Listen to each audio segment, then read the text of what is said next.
18 ವರ್ಷಗಳ ಬಳಿಕ IPL cup ನಮ್ದಾಗಿತ್ತು. ಆರ್ಸಿಬಿ ಐಪಿಎಲ್ ಚಾಂಪಿಯನ್ಸ್ ಆಗಿ ಗೆದ್ದು ಬಿಗಿತ್ತು. ಅಭಿಮಾನಿಗಳ ಸಂಭ್ರಮವು ಮುಗಿಲು ಮುಟ್ಟಿತ್ತು. ಆದರೀಗ ಸಂಭ್ರಮದ ಮನೆಯಲ್ಲಿ ಸೂತಕದ ಛಾಯೆ ಆವರಿಸಿದೆ. ಇಡೀ ರಾಜ್ಯವೇ ಸಡಗರದಲ್ಲಿ ತೇಲುವ ಹೊತ್ತಲ್ಲಿ 11 ಅಮಾಯಕ ಜೀವಗಳು ಕಾಲ್ತುಳಿತಕ್ಕೆ ಬಲಿಯಾಗಿರುವುದು ಎಲ್ಲರನ್ನ ಶೋಕ ಸಾಗರದಲ್ಲಿ ಮುಳುಗಿಸಿದೆ. ಆದರೆ ಈಗ ನಡೆದಿರೋ ದುರಂತಕ್ಕೆ ಹೊಣೆ ಯಾರು? ಆರ್ಸಿಬಿ ಮ್ಯಾನೇಜ್ಮೆಂಟ್ ಬಯಕೆಯೋ ಅಥವಾ ಸರ್ಕಾರ ವೈಫಲ್ಯವೋ? ಡಿಸಿಎಂ ಡಿಕೆ ಶಿವಕುಮಾರ್ ಟಾರ್ಗೆಟ್ ಆಗಿರೋದು ಯಾಕೆ? ಎಲ್ಲವನ್ನ ಹೇಳ್ತೀವಿ. ಅದಕ್ಕೂ ಮೊದಲು ಬಾಸ್ ಟಿವಿ ಕನ್ನಡ ಚಾನೆಲ್ನ ಸಬ್ಸ್ಕ್ರೈಬ್ ಮಾಡಿ. ಫ್ಯಾನ್ಸ್ ಸಾವಿಗೆ ಪರೋಕ್ಷವಾಗಿ ಆರ್ಸಿಬಿ ಕಾರಣ. ಆರ್ಸಿಬಿ ಮ್ಯಾನೇಜ್ಮೆಂಟ್ಗೆ ಶಾಕ್ ಕೊಟ್ಟ ಸರ್ಕಾರ. ಬೆಂಗಳೂರಿನ ಚಿನ್ನಸ್ವಾಮಿ ಕ್ರೀಡಾಂಗಣದ ಬಳಿ ಕಾಲ್ತುಳಿತಕ್ಕೆ 11 ಆರ್ಸಿಬಿ ಫ್ಯಾನ್ಸ್ ಬಲಿಯಾದ ವಿಚಾರವಾಗಿ ಈಗ ಬ್ಲೇಮ್ ಗೇಮ್ ಶುರುವಾಗಿದೆ. ಆರ್ಸಿಬಿ ಕಪ್ ಗೆಲ್ತಿದ್ದಂತೆ ಯಾವುದೇ ಪೂರ್ವ ತಯಾರಿ ಇಲ್ಲದೆ ಸರ್ಕಾರ ಸಂಭ್ರಮಾಚರಣೆಯನ್ನ ಆಯೋಜಿಸಿದ್ದೆ ಎಲ್ಲಕ್ಕೂ ಕಾರಣ ಅನ್ನೋ ಆರೋಪಗಳು ಕೇಳಿಬರ್ತಿವೆ. ಇದರ ಮಧ್ಯೆ ಇದೀಗ 4 ವಿರುದ್ಧ ಕೇಸ್ ದಾಖಲಿಸಿ ಅವರನ್ನ ಬಂಧಿಸಲಾಗಿದೆ. RCB marketing manager Nikhil Sosale, DNA ಸಂಸ್ಥೆಯ ಸುನಿಲ್ ಮ್ಯಾಥ್ಯೂ ಸೇರಿದಂತೆ 4 ಅರೆಸ್ಟ್ ಮಾಡಲಾಗಿದೆ. ಇದರ ಜೊತೆಗೆ ಬೆಂಗಳೂರು ಕಮಿಷನರ್ ಆಗಿದ್ದ ದಯಾನಂದ್ ಸೇರಿದಂತೆ ಹಲವು ಪೊಲೀಸ್ ಅಧಿಕಾರಿಗಳನ್ನ ಸಸ್ಪೆಂಡ್ ಮಾಡಲಾಗಿದೆ. ಇದರಿಂದ ರೊಚ್ಚಿಗೆದ್ದ ವಿಪಕ್ಷ ನಾಯಕರು ಸರ್ಕಾರ ಗುಬ್ಬಿ ಮೇಲೆ ಬ್ರಹ್ಮಾಸ್ತ್ರ ಪ್ರಯೋಗಿಸಿದೆ ಅಂತ ಆರೋಪಿಸಿದ್ದಾರೆ. ಪೊಲೀಸ್ ಇಲಾಖೆ ಮೊದಲೇ ಇಂತಹ ಕಾರ್ಯಕ್ರಮಕ್ಕೆ ಸಂಪೂರ್ಣ ರಕ್ಷಣೆ ಕೊಡಲು ಅಸಾಧ್ಯ ಅಂತ ಸೂಚನೆ ನೀಡಿದ್ರು ಡಿಕೆಶಿ ಒತ್ತಡ ಹಾಕಿ ಈ ಸಂಭ್ರಮಾಚರಣೆ ತರಾತುರಿಯಲ್ಲಿ ಆಯೋಜಿಸಿದ್ದಾರೆ ಎನ್ನಲಾಗಿದೆ. ಜೊತೆಗೆ ಗೃಹ ಸಚಿವ ಪರಮೇಶ್ವರ್ ಅವರ ಅಭಿಪ್ರಾಯವನ್ನ ಧಿಕ್ಕರಿಸಿದ್ದಾರೆ ಅಂತ ವಿಪಕ್ಷ ನಾಯಕರು ಆರೋಪಿಸಿದ್ದು ಪ್ರಕರಣ ಮತ್ತೊಂದು ತಿರುವು ಪಡೆದುಕೊಂಡಿದೆ.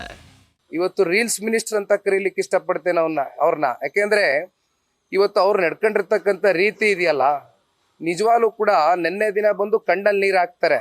ಒಂದು ಪಾಯಿಂಟ್ ಹೇಳ್ತಾರೆ, ನಾನು ಭಾಳ ಸೂಕ್ಷ್ಮವಾಗಿ ಗಮನಿಸ್ತಾ ಇದ್ದೆ. ಎಲ್ಲ ಫೋನ್ಗಳೆಲ್ಲ ಬ್ಲಾಕ್ ಆಗಿಬಿಟ್ಟಿತ್ತು, ನಮಗೆ ಸಿಗ್ನಲ್ ಬರ್ತಾ ಇರಲಿಲ್ಲ, ನನಗೆ ವಿಷಯ ತಿಳಿಲಿಲ್ಲ. ಆದರೆ ನಾನು ಮಾಧ್ಯಮದ ಮೂಲಕ ವಿಷಯ ತಿಳ್ಕೊಂಡೆ ಅಂತ ಹೇಳಿದ್ರು. ಮಾಧ್ಯಮದ ಸ್ನೇಹಿತರು ನೀವು ಹೇಳಬೇಕು, ಮಾಧ್ಯಮದ ಮೂಲಕ ಒಬ್ರು DCM ವಿಷಯ ತಿಳ್ಕೊತಾರೆ ಅಂದರೆ ಒಂದು ಅಥವಾ ನೀವು ಸೋಷಿಯಲ್ ಮೀಡಿಯಾ ನೋಡಬೇಕು, ಇಲ್ಲ ಅಂತ ಹೇಳಿದ್ರೆ ಫೋನ್ ಥ್ರೂ ಇಂದ ಯಾರಾದರೂ ಮಾತಾಡಬೇಕು. ಈ ಫೋನ್ ಸಿಗ್ನಲ್ಸ್ ಎಲ್ಲ ಕಟ್ ಆಗಿದೆ, ಜಾಮರ್ ಹಾಕಿದ್ರು, ನನಗೆ ಸಿಗ್ನಲ್ ಬಂದಿಲ್ಲ ಅಂತಕ್ಕಂಥದ್ದು ಒಂದು ಕಡೆ ಹೇಳ್ತಾರೆ. ಟೆಕ್ನಿಕಲಿ ಅವರೇ ಉತ್ತರ ಕೊಡಬೇಕು ಇದಕ್ಕೆ. ನನಗೆ ವಿಷಯನೇ ಗೊತ್ತಿಲ್ಲ ಅಂತಾರೆ. 3:45 ಗಂಟೆ ಮಧ್ಯಾಹ್ನ ಮೊದಲನೇ ಸಾವಾಗಿದೆ ಅಂತಕ್ಕಂಥ ಅಧಿಕೃತವಾಗಿ ಅವ್ರಿಗೆ ವಿಚಾರ ತಿಳಿದ ಮೇಲೂ ಕೂಡ ಮತ್ತವರು ಮುಂದುವರಿಸಿ ಚಿನ್ನಸ್ವಾಮಿ ಸ್ಟೇಡಿಯಂಗೆ ಪ್ಲೇಯರ್ಸ್ನ ಕರ್ಕೊಂಡೋಗಿ ಅಲ್ಲಿ ನಿಂತ್ಕೊಂಡು ಆ ಕಪ್ನ ಇಟ್ಕೊಂಡು ಮುತ್ಕೊಟ್ಕೊಂಡು ಇವೆಲ್ಲ ಮಾಡಿದ್ರಲ್ಲ. ನಾನು ಡಿಕೆ ಶಿವಕುಮಾರ್ ಅವರು ನನ್ನ ಅಳ್ತಾ ಇರೋದು ನೋಡಿದೆ. ಕುಮಾರಣ್ಣ ಆದ ಕೂಡಲೇ ಅದು ನಾಟಕ ಆಗ್ಬಿಡುತ್ತೆ. ಡಿಕೆ ಶಿವಕುಮಾರ್ ಆದ ಕೂಡಲೇ ಅದು ಅಂತರಾಳದಿಂದ ಬಂದಿದ್ದಾಗುತ್ತೆ. ಡಿಕೆ ಶಿವಕುಮಾರ್ ಅವರೇ, ನೀವು ನನ್ನ ಹತ್ರಿ, ಅದ್ರ ಬಗ್ಗೆ ನಂದೇನು ತಕರಾರಿಲ್ಲ ಸರ್. ನೀವು ಅಂತರಾಳದಿಂದಲೇ ನಿಮ್ಮ ಕಣ್ಣಲ್ಲಿ ನೀರು ಬಂತು ಅಂತ ಭಾವಿಸೋಣ. ಆದ್ರೆ ಇವತ್ತು ಪೊಲೀಸ್ ಇಲಾಖೆ ನಿಮ್ಮ ಬೆಳಕಿನ ಜಾವದವರೆಗೂ ಕೂಡ ಪ್ರೊಟೆಕ್ಷನ್ ಕೊಟ್ಟಿರಲ್ಲ ಸರ್. ಅವ್ರಿಗೆ ಒಂದು ಸುಧಾರಿಸ್ಕೊಳ್ಳೋಕ್ಕೂ ಟೈಮ್ ಕೊಡ್ಲಿಲ್ಲ ನೀವು. ಅವರು ಇವತ್ತು ಸಸ್ಪೆನ್ಷನ್ ಬಳಿ ಕೊಟ್ಟಲ್ಲ. ಇವತ್ತು ನಿಮ್ಮ ಚೀಫ್ ಮಿನಿಸ್ಟರ್ ಬಗ್ಗೆ ಮಾತಾಡಿ, ಸಂಪುಟ ಸಭೆಯಲ್ಲಿ ಮಾತಾಡಬೇಕಿತ್ತು. ಪೊಲೀಸರು ಒಳ್ಳೆ ಕೆಲಸವನ್ನು ಮಾಡಿದರೆ ಅವರಿಗೆ ಸಸ್ಪೆನ್ಷನ್ ಮಾಡಬಾರ್ದು ಅಂತ ಹೇಳಿ ನೀವು ಅವತ್ತು ದೊರೆ ಎತ್ತಬೇಕಿತ್ತು. ಅವಾಗ ನೀವು ಒಪ್ತಾ ಇತ್ತು. ಇವತ್ತು ಈಗಲಾರು ಮಾತಾಡಿ ಸರ್. ನೀವು ಬೆಂಗಳೂರು ಡೆವಲಪ್ಮೆಂಟ್ ಮಿನಿಸ್ಟರ್ ನೀವೇ ಆಗಿದ್ದೀರಲ್ವಾ? ನೈತಿಕ ಹೊಣೆ ಹೊರುವಂತದ್ದು ನಿಮ್ ಜವಾಬ್ದಾರಿ ಆಗಿದೆಯಲ್ಲ. ಬ್ರಾಂಡ್ ಬೆಂಗಳೂರು ಅಂತ ಊರಿಗೆಲ್ಲ ತಮಟೆ ಬರೆಸಿದವ್ರು ನೀವೇ ತಾನೆ. ಡಿಕೆಶಿಯನ್ನ ವಿಪಕ್ಷಗಳು ತೀವ್ರವಾಗಿ ತರಾಟೆಗೆ ತೆಗೆದುಕೊಂಡಿವೆ. ಡಿಕೆಶಿ ತಮ್ಮ ಲಾಭ ಪ್ರಚಾರಕ್ಕೋಸ್ಕರ ಆರ್ಸಿಬಿ ಟೀಮ್ ಸ್ವಾಗತಿಸಲು ಏರ್ಪೋರ್ಟ್ಗೆ ಹೋಗಿದ್ರು.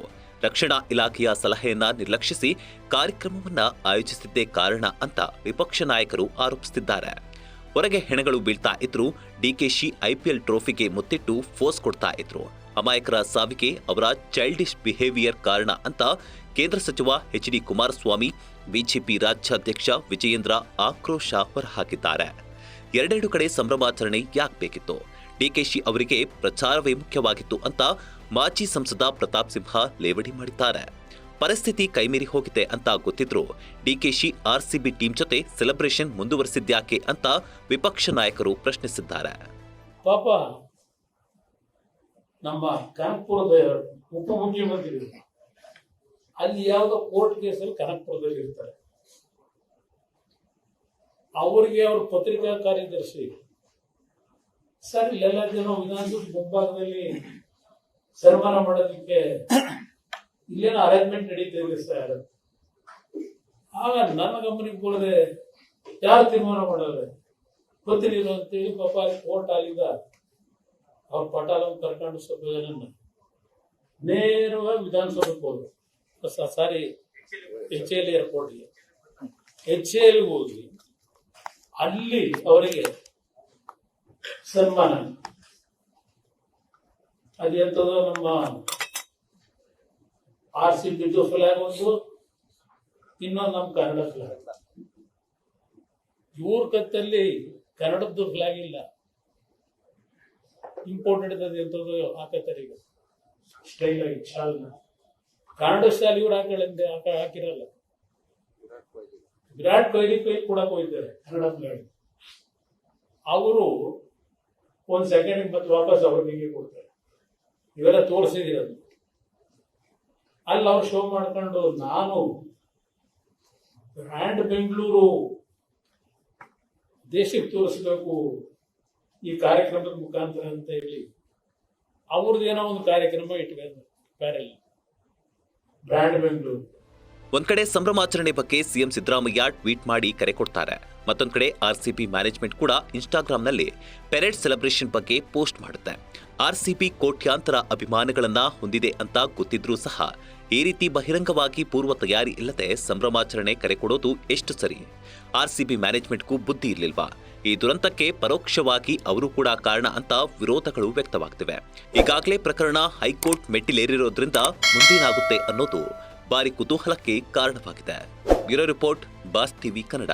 ಲೇಟೆಸ್ಟ್ ಹಾಗೂ ಇಂಟ್ರೆಸ್ಟಿಂಗ್ ಸುದ್ದಿಗಳಿಗಾಗಿ ಬಾಸ್ ಟಿವಿ ಕನ್ನಡ ಚಾನೆಲ್ನ ಸಬ್ಸ್ಕ್ರೈಬ್ ಮಾಡಿ. ಹಾಗೆಯೇ ಬೆಲ್ ಐಕಾನ್ ಪ್ರೆಸ್ ಮಾಡಿ. ಇದರ ಜೊತೆಗೆ ಫೇಸ್ಬುಕ್, ಇನ್ಸ್ಟಾಗ್ರಾಮ್, ಎಕ್ಸ್ನಲ್ಲೂ ಮಿಸ್ ಮಾಡದೆ ಫಾಲೋ ಮಾಡಿ.